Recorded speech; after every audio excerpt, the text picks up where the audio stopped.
Good morning sir. CM office அனுப்ப வேண்டிய urgent file ready ஆயிடுச்சு சார்.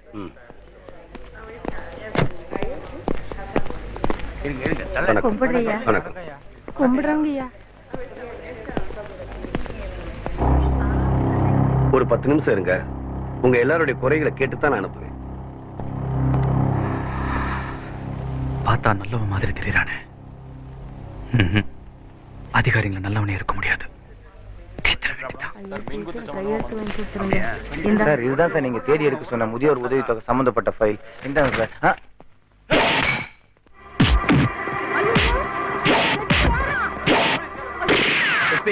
அவனை சுடாதீங்க. அவனை சேஸ் பண்ணி பிடிங்க. அவன்கிட்ட நான் பேசணும்.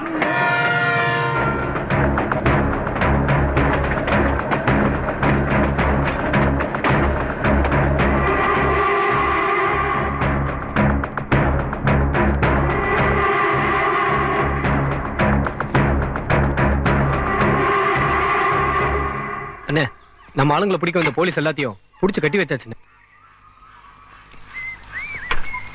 எந்த கலெக்டர் நம்பால போலீஸ்ல பிடிச்சு கொடுத்தானோ அதே கலெக்டர் நம்பால கொண்டு வந்து இங்க விடணும். அப்பதான் இங்க இருக்கிற போலீஸ்காரங்களுக்கு விடுதலை. புதுப்பட்டி சரகம் முனுசாமி, பள்ளிப்புத்தூர் வேலுசாமி, மாணிக்கம் முத்து வெள்ளச்சாமி, இவங்கெல்லாம் உங்க ரெக்கார்ட்ஸ் படி கலவரக்காரங்க, தீவிரவாதிங்க. இந்த ரெக்கார்ட்ஸ்ல இருக்கிற எல்லாருமே கலவரவாதிகளா? Yes sir. எதை வச்சு எந்த அடிப்படையில் இந்த கேஸ் ரெக்கார்ட் பண்ணீங்க? சொல்லுங்க சார். சார் அது நான் இங்க 1 வருஷம் தான் ஆகுது. எனக்கு முன்னாடி இருந்த எஸ்பி அருணாச்சலம் கேஸ் அப்படிதான் ரெக்கார்ட் பண்ணிருக்காரு sir. So you are not clear. Arunachalam எழுதி வச்ச ரெக்கார்ட் சார் அப்படியே ஒத்துக்கணும்னு அவசியம் இல்லையே. இந்த ஏரியாவில் உங்கள சர்வீஸ்ல யார் அதிகம்? சார் 6 வருஷமா இந்த ஏரியாவில் நான் டியூட்டில இருக்கேன். நான் வரும்போது இந்த ஃபைல் தான் இருந்தது. இப்போ அதான் ஃபாலோ பண்றேன். அந்த பழைய ரெக்கார்ட்ஸ்ல ஒரு நிரபராதி கூட குற்றவாளியா ரெக்கார்டா இருக்கலாம்ல. உட்காருங்க. பழைய ரெக்கார்ட்ஸ்ல இருக்கிறத படிச்சுட்டு ஒருத்தனை கலவரக்காரன் நீங்களே முடிவு செஞ்சு சுட்டுக் கொள்றது முட்டாள்தனம். இனியாவது அவங்களை உயிரோட பிடிச்சு விசாரிக்க முயற்சி செய்யுங்க. அதனால கலவரக்காரங்களை அழிக்கிறது என்னுடைய நோக்கம் இல்ல. அதுக்கான காரணத்தை கண்டுபிடிச்சு தீர்க்கணும். அப்பதான் இந்த பிரச்சனைக்கு ஒரு நிரந்தரமான தீர்வு ஏற்படும்.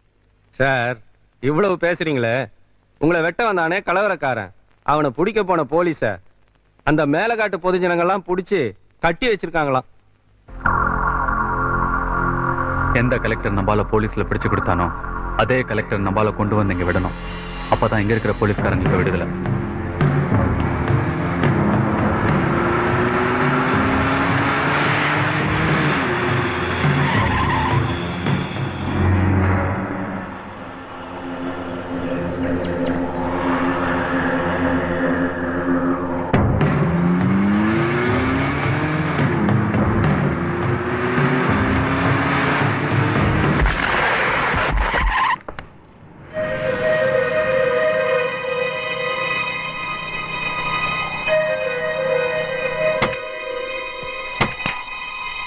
ஐயா, இதெல்லாம் எங்க ஆளுங்களோட வேலைதான். புதுசா எந்த ஆபீசர் இருந்தாலும் நாங்க இப்படித்தான். அவங்களுக்கு உங்களை பத்தி தெரியாதுல்ல. நான் போய் தகவல் சொல்லிட்டு வந்துடுறேன்.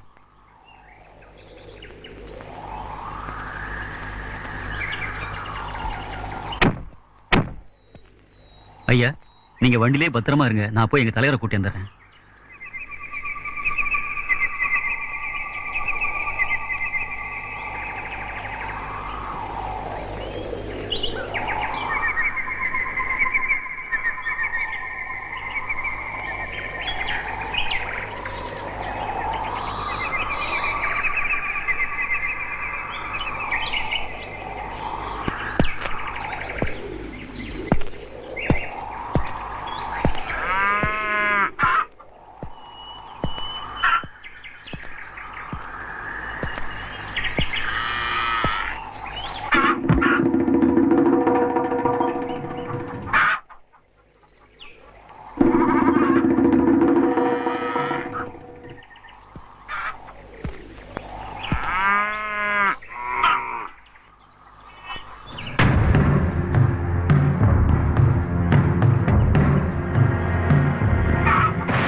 ஐயா ஐயா அவசரப்படாதீங்க ஐயா, தலைவர் வந்துட்டாருங்க.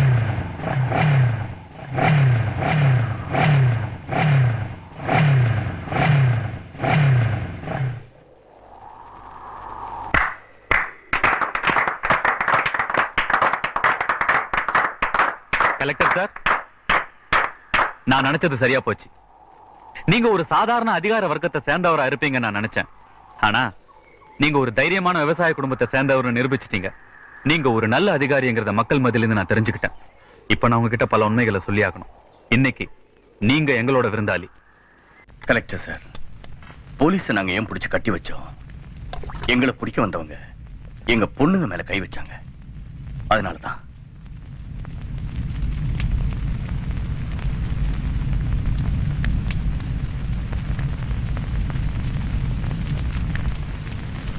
சார், காட்டுல இருக்கிற மிருகங்களே சுதந்திரமா தெரியும் போது நாட்டுல இருக்கிற எங்களால முடியல சார். ஏழையா பிறந்த ஒரே ஒரு தப்பை தவிர வேற என்ன பாவம் சார் நாங்க செஞ்சோம்? சார், எங்களோட முழு கதை நீங்க கேட்டீங்கன்னா நீங்களே கையில ஆயுதத்தை எடுப்பீங்க சார். சார், ஒரு பஞ்ச காலத்துல பசிச்ச வயரோட வானம் பார்த்த பூமியை விட்டுட்டு பொழப்ப தேடி எங்களை மாதிரி பல குடும்பங்கள் பல திசைகள்லயும் கிளம்பணும். அப்ப எனக்கு பால்குடி மறந்த வயசு. போக்கத்தை எங்களுக்கு உழைக்கிறதுக்கு ஒரு இடம் கிடைச்சதா நினைச்சோம். எழுத படிக்க தெரியாத ஏழைங்க கிட்ட எதையோ எழுதி கை நாட்டு வாங்கினாங்க. எங்க அப்பனும் காட்டின இடத்துல எல்லாம் கை நாட்டு வச்சாரு. எங்க அப்பன் வச்ச கைரேக எங்க பொழப்பையே மாத்தி எங்களை கொத்தடிமையாக்கிடுச்சு. அரை வயித்து கஞ்சிக்காக எங்களை மாதிரி ஆயிரக்கணக்கான பேரு கல் குவாரியில ராப்பகல்னு பார்க்காம ரத்தம் சிந்தி வேலை செஞ்சோம். நாங்க உழைச்ச உழைப்பெல்லாம் வாங்கின கடனோட வட்டிக்கே சரியா போச்சுன்னு சொல்லிட்டாங்க. ஒரு நாள் குவாரியில பாறைக்கு வெடி வைக்க போன எங்க அப்ப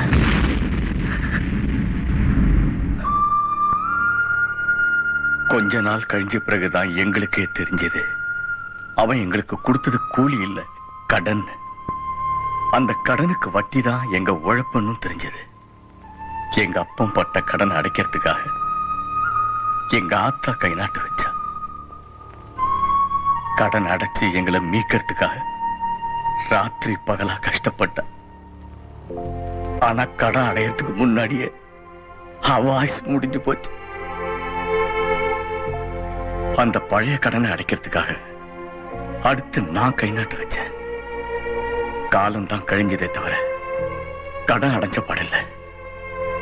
வருஷ கணக்குல கல்லு உடைச்சோம், ஆனா பிரயோஜனம் இல்ல. எங்க அப்பன் கை நாட்டு வச்ச அந்த பழைய பத்திரத்தை காட்டியே எங்களை பயமுறுத்தினாங்க.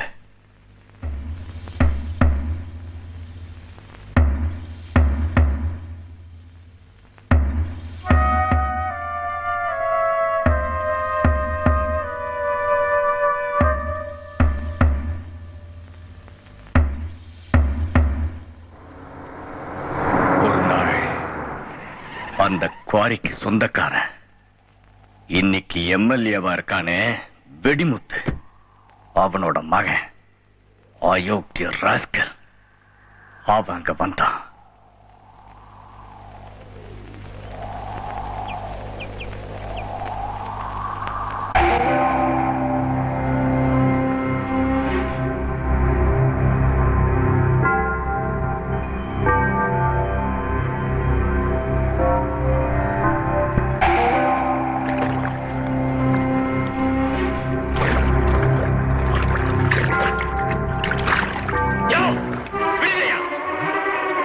அவனை பிடிக்கடா.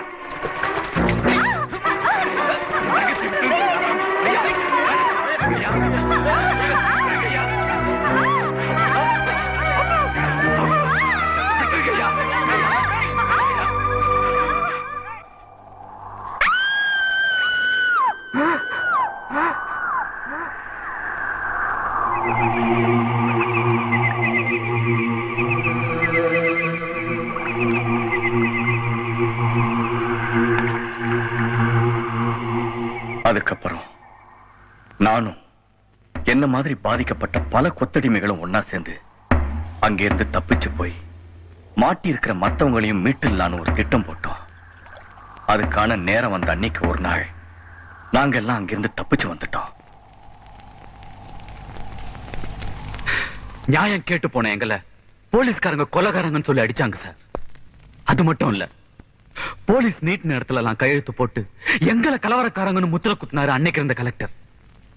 கடைசியா எங்களை நாங்களே பாதுகாத்துக்கிறதுக்கும் எங்க மக்களை மீட்டதுக்கும் ஆயுதம் எடுக்க வேண்டியதா போச்சு. அன்னையில இருந்து அநியாயத்துக்கு துணை போற எந்த அதிகாரியா இருந்தாலும் சரி நாங்க சுட்டுத்தள்ள ஆரம்பிச்சோம். அதிகாரிகளை வெட்டுறதுனாலையும் முதலாளிகள் மேல வெடிகுண்டு வீசுறதுனாலையும் உங்களுக்கு சுதந்திரம் கிடைச்சிருன்னு நினைக்கிறீங்களா? முதல்ல உங்க ஆயுதங்களை நீங்க கீழே போட்டா உங்களுக்கு நான் விடுதலை வாங்கி தரேன். சார், எங்க போராட்டமே சுதந்திரத்துக்காகத்தான். அந்த சுதந்திரத்தை யார் எப்படி வாங்கி கொடுத்தாலும் எங்க ஆயுதத்தை நாங்க கீழே போட தயாரா இருக்கோம். முதல்ல கொத்தடிமையா இருக்கிற எங்க மக்களை நீங்க மீட்டு கொடுங்க. அதுக்கப்புறம் எங்க ஆயுதங்களை கொண்டு வந்து உங்க காலடியில போடுறோம். எங்க கஷ்டங்களை வாயால சொல்லி காதால கேட்டு புரிஞ்சுக்க முடியாது சார். அனுபவிச்சாதான் புரியும். பாரப்பட்டியில இருந்து ஆளுங்க வந்திருக்காங்க. வேலைக்கு எடுக்கலாங்களா? வழக்கம் போல பாண்ட் பேப்பர்ல கை நாட்டு வாங்கிட்டு எல்லாத்தையும் சேர்த்துக்க. சரிங்க.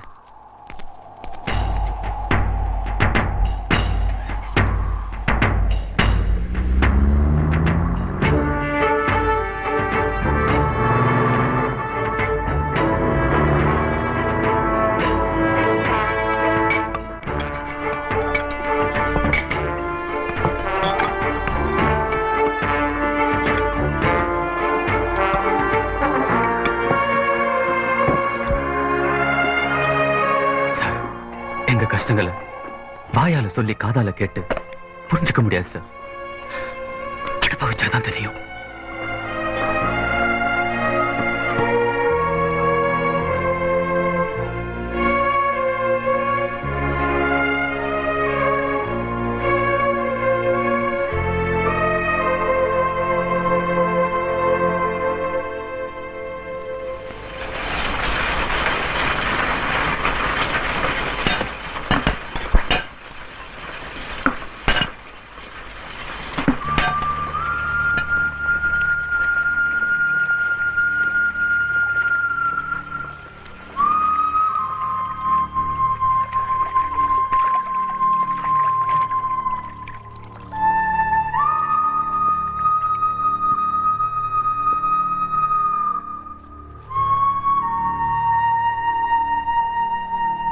என்ன சார் 1000 ரூபாய் கொடுத்துட்டு 10,000 ரூபாய்க்கு பாண்ட் எழுதி வாங்குறீங்களே? டேய், உனக்கெல்லாம் எழுத படிக்க தெரியுமா? உன்னெல்லாம் யாரா உள்ள விட்டது? எனக்கு கூட எழுத படிக்க தெரியுங்க. இவர் நல்லா கையெழுத்து போடுவாரு, நான் நல்லா சீல் வைப்பேங்க. என்னது சீல் வைப்பையா? டேய், இவன் அதிகமா பேசுறவன வெளியே தள்ளுறா. எனக்கும் கையெழுத்து போட தெரியும்னு சொன்னான். அவன் ஏதோ உளறாங்க. நீங்க கொடுங்க, நான் கையெழுத்து போடுறேன்.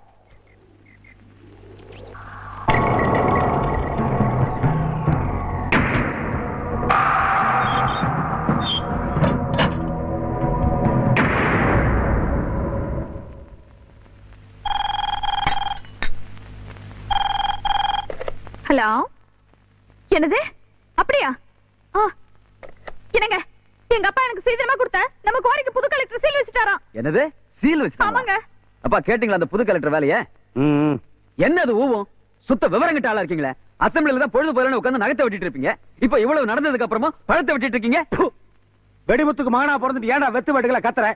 பொள்ள பத்து வச்சிருக்கா பாரு. டேய், நானெல்லாம் ஆர்டிஎஸ் பாமுக்கு அசராதவன்டா. நீ சீனி வெடிக்க செத்துரு போல் இருக்க. ஏடா கலெக்டருக்கு ஒரு என்டர்டைன்மெண்ட் வேணாமா? பொழுது போயிருக்காது, சீலும் சும்மா இருக்க, கொண்டு போய் வச்சிருப்பா. அவனுக்கு அது நம்ம குவாரின்னு தெரிஞ்சிருக்காதுன்னு நினைக்கிறேன். நம்ம குவாரின்னு தெரிஞ்சதுக்கு அப்புறம் தான் சீலே வச்சிருக்காங்க. அப்ப கலெக்டர் நல்லவன். ரொம்ப தப்பாச்சே. அம்மா உங்க ஒப்ப மந்திரிக்கு ஒரு போன போடு. அம்மா செக்ரட்டரியேட் போடாத. அந்த மனுஷன் அந்த பக்கம் போறதே இல்ல. கவர்மெண்ட் கெஸ்ட் ஹவுஸ்ல வந்து ரம்மி ஆடிட்டு இருப்பேன். அந்த பொதுஜன சேவைக்காக வாங்கின ஹெலிகாப்டர் ஒன்று இருக்கேன், அதை எடுத்துட்டு சீக்கிரம் வர சொல்லு.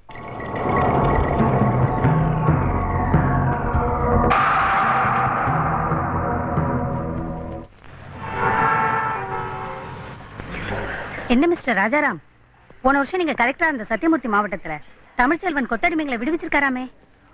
மேடம், நான் கலெக்டரா இருந்தப்போ அந்த பிரச்சனை இருந்துச்சு. ஆனா மந்திரி உலகநாதன் குவாரிங்கிறதுனால நான் எந்த ஆக்ஷனும் எடுக்கல. இப்ப தமிழ்ச்செல்வன் கை வச்சிருக்காரு. என்ன ஆகுமோ யாருக்கு தெரியும்? சார், அந்த குவாரி ஓனர் பெரிய விஐபி. இதுல நீங்க கொஞ்சம் யோசிச்சு முடிவு எடுக்கிறது நல்லதுன்னு நினைக்கிறேன். அது யாருங்க அவ்வளவு பெரிய விஐபி? உங்களுக்கு வேண்டியவங்களா? ஐயோ, எனக்கு வேண்டியவர் இல்ல சார். லேபர் மினிஸ்டர் உலகநாதனோட சம்பந்தி வெடிமுத்து எம்எல்ஏவோட குவாரி. ஓஹோ, எம்எல்ஏ மந்திரி எல்லாம் மக்களை கொத்தடிமையா நடத்தலாம்னு எனக்கே தெரியாத ஏதோ ஒரு புத்தகத்துல நீங்க படிச்சிருக்கீங்க. அதுல ஐபிஎஸ் வேற. சார், அது மிஸ்டர் சாகர், இந்திய அரசியல் சட்டப்படி மக்களை கொத்தடிமையா நடத்துறது மாபெரும் குற்றம். அதை நடத்துறவன் எந்த மந்திரியா இருந்தா எந்த மகேசன் இருந்தாலும் சரி, இந்த கேஸ்ல இருந்து தப்பிக்க முடியாது. இந்த கேஸை ஸ்ட்ராங் பண்ணணும். Understand? Yes sir. Sir sir sir நீங்க ரொம்ப துணிச்சலான ஆள் சார். அந்த குவாரி பத்தி கொஞ்சம் சொல்றீங்களா சார்? சார் எல்லாரும் கான்ஃபரன்ஸ் ஆளுக்கோங்க. கலெக்டர் சார், ரொம்ப துணிச்சலா இந்த காரியத்தை நீங்க பண்ணிருக்கீங்க. நாங்களும் இந்த விஷயத்தை துணிஞ்சு எல்லா பத்திரிகையிலும் பப்ளிஷ் பண்ணலாமா சார்? ஏன்னா இது விஐபி சம்பந்தப்பட்ட விஷயம் பாருங்க. பொறுத்தது பொறுத்தீங்க, இன்னும் கொஞ்ச நேரம் பொறுத்தீங்கன்னா அந்த விஐபி முஞ்சி சேர்த்து நியூஸ்ல போடலாம். சார், லேபர் மினிஸ்டர் உலகநாதன் கொத்தடிமைகள் சம்பந்தப்பட்ட ஃபைல் எடுத்துக்கிட்டு உங்களை உடனே வர சொன்னார் சார். எங்க கெஸ்ட் ஹவுஸ்க்கா? இல்ல சார், அவருடைய சம்பந்தி எம்எல்ஏ வெடிமுத்து வீட்டுக்கு உங்களை வர சொன்னார் சார்.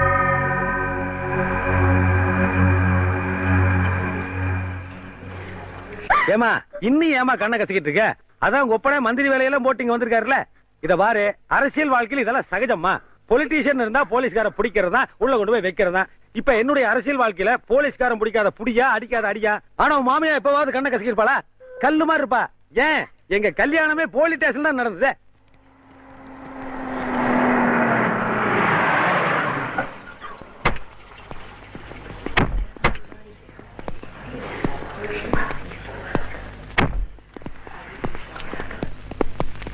Good morning sir. மினிஸ்டருக்கு இன்ஃபார்ம் பண்ணிடுறேன், கொஞ்சம் வெயிட் பண்ணுங்க சார். நீங்க வாங்கம்மா.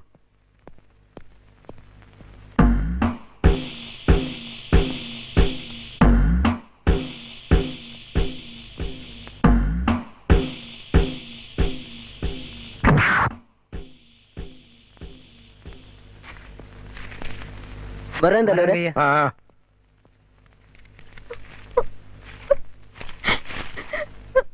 மாமா, உங்க புள்ள நேத்துல இருந்து சாப்பிடவே இல்ல. குவாரி சீல் வச்சதுல இருந்து 3 நாளா குடிச்சுக்கிட்டே இருக்காரு. இல்லைன்னா யோகியம் பாரு, இதே சாக நான் 5 ரூபா ஜாஸ்தி ஏத்துவேன்.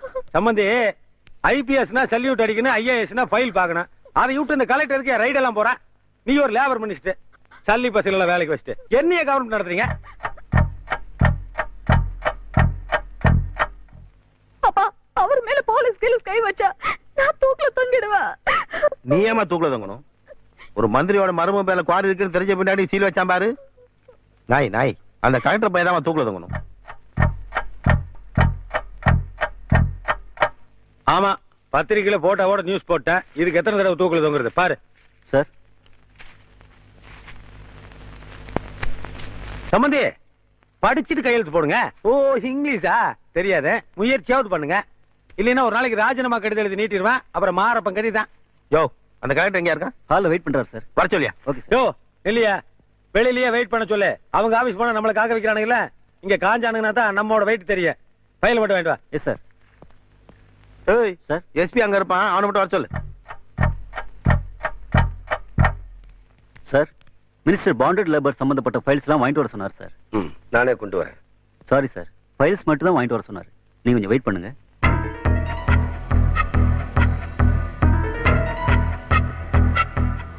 Thank you sir. எஸ்பி சார், உங்களை வர சொன்னார்.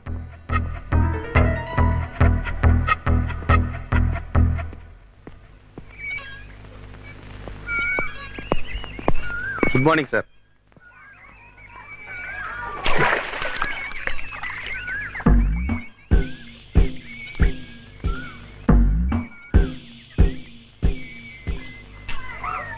சம்பந்தி, அதை எடுத்து ராவா ஒரு அடி அடிச்சுட்டு ஃபைல பாருங்க. அப்பதான் மேட்ரு கொஞ்சமாவது மண்டையில ஏறும். யோ எஸ்பி, இதுக்கு தான் உன்னை விஜிலன்ஸ் கிளியர் பண்ணி ஐபிஎஸ் ஆக்கி இந்த ஊருக்கு எஸ்பியா போட்டதா? நீ கூட இருந்தமா அவன் என் குவாரி ரைட் பண்ணி சீல் வச்சான்? நீ என்ன புல்லா பிடிக்கிட்டு இருந்த? ஐயா, நான் எவ்வளவு சொல்லியும் அவரு... நீ என்ன சொல்லிருப்பீன்னு எங்களுக்கு தெரியுமியா? கூட மட்டும் சரி செம்ம உட்காந்து தண்ணி ஏத்திக்க. நீங்க ஏன் ஐபிஎஸ்சியே கொலைக்கிறீங்க? வெளியில ஐஏஎஸ் நிக்குதுல, கூப்பிட்டு 2 கடி கடிங்க. யோ, எங்க அந்த கலெக்டர்? வெயிட்டிங்ல இருக்கார் சார். வர சொல்லி அவனை. வந்தானா நீங்களே பேசுங்க. Sir, please come.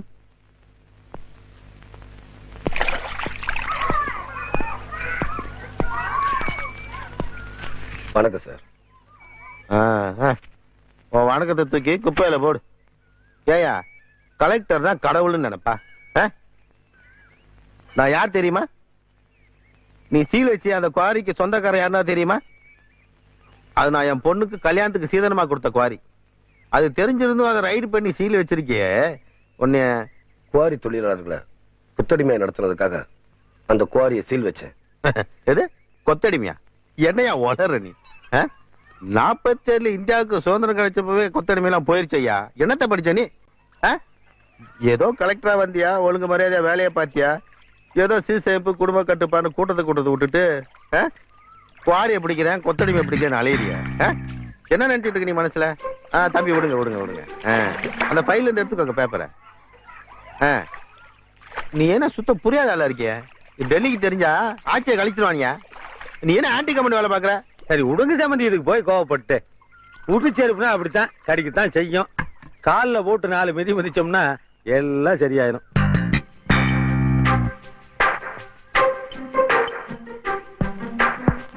O IS, என்னையா பேசாம போற? இந்த மாதிரி வெட்டி வேலை பண்ணிட்டு இருந்த உன்னை மணிப்பூர், நாகாலாந்து, திரிபுரான்னு சொல்லி மாத்த ஏற்பாடு பண்ணிடுவேன். ஜாக்கிரதை.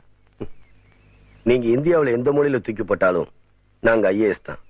உங்களை மாதிரி உங்க தொகுதியிலே நீங்க யாருன்னு கேட்டா தெரியாத அளவுக்கு இருக்கிற சாதாரண அரசியல்வாதி இல்லன்னா. டாய், யார பார்த்து சாதாரண அரசியல்வாதிங்கிற? நான் மந்திரிங்க, அதை மனசுல வச்சுக்கோ. மந்திரினா உன் மனசுல என்ன குறுநில மன்னன் நினைப்பா? எவன் கூப்பிட்டாலும் யார் விட்டு படியை மிதிச்சதில்ல இந்த தமிழ்ச்செல்வன். நீ மந்திரினோ இவ எம்எல்ஏனோ பயந்து நான் இங்க வரல. உங்களுக்கு தேர்ந்தெடுத்த 3 லட்சம் மக்களுக்கு மரியாதை கொடுத்துதான் நான் இங்க வந்தேன். இங்க வந்த பிறகுதான் தெரிஞ்சது மக்கள் எவ்வளவு பெரிய வடிகட்டின முட்டாள்களை எல்லாம் மந்திரியாவும் எம்எல்ஏவும் தேர்ந்தெடுத்திருக்காங்க. டாய், நீ ரொம்ப பேசுற, பட்டையை கிளப்பிடுவேன். இவனையெல்லாம் நாயை சுடுற மாதிரி சுட்டு பொசுக்கணும்.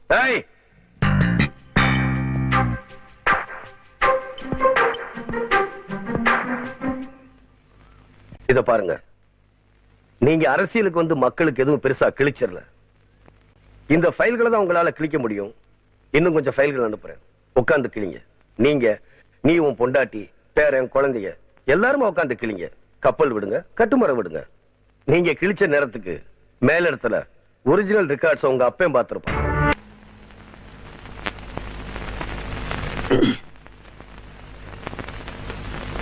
ஏயா, உன் பொண்ணுக்கு சீதனமா கொடுத்திய கிரைனட் குவாரி, அது என்ன விலை? 5 லட்சம் ரூபாய் தலைவரே. அது 1 ஏக்கர். நான் கேக்குறது 50 ஏக்கர். என்ன முழிக்கிற? இன்னும் என்னென்ன சொத்து வச்சிருக்க? நான் இருக்க விட்ட தவிர வேற எதுவுமே இல்ல தலைவரே, என்ன நம்புங்க.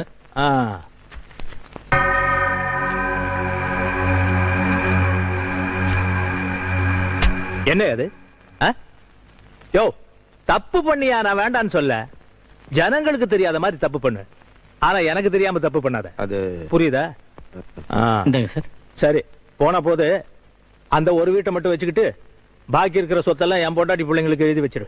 தலைவரே, இதுல கையெழுத்து போடு.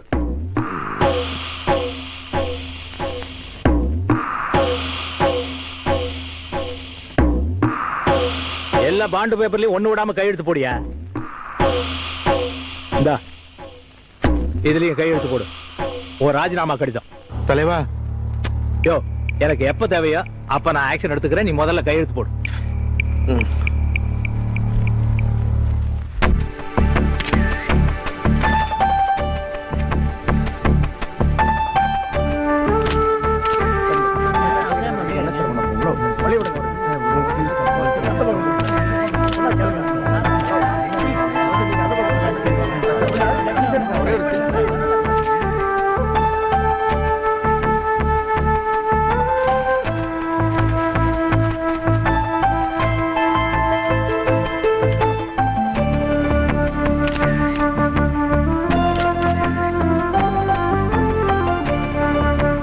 பெரியவரே, தீப்பெட்டி இருக்கு.